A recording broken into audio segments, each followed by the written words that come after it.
In today's video, I'm going to teach you how to turn off slow mode in Discord. If your text channel feels a bit too quiet because people are waiting between messages, this will get conversations flowing again. Slow mode adds a cooldown so members can only send a message every few seconds or minutes, and while that's great for busy chats, there are times you'll want it completely off. Just a quick note. You'll need permission to manage the channel, which is typically granted to admins or roles with the Manage Channel permission. Start by opening Discord and heading to the server where you want to make the change. Make sure you're in the correct server, especially if you're part of many communities. Now find the specific text channel that currently has slow mode enabled.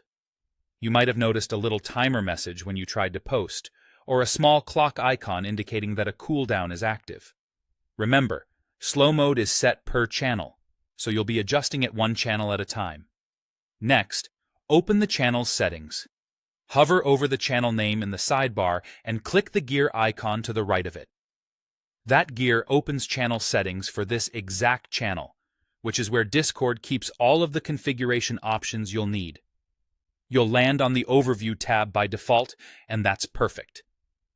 In Overview, look for the Slow Mode slider.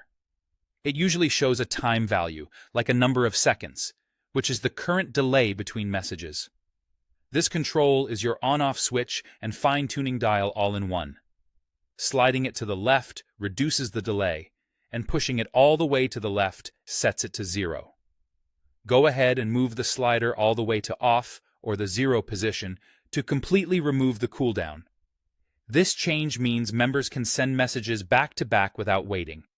If you want to keep a light throttle, you can leave a small delay here, but to turn it off entirely, make sure it's set to 0. Finally, confirm the change by clicking Save Changes.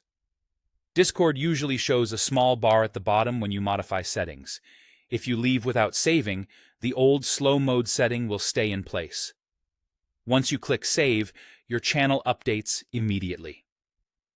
That's it. With slow mode turned off, your community can chat freely again. If things get busy later, you can always return to the same slider and re-enable a delay. Thanks for watching, and enjoy smoother, faster conversations in your Discord channels.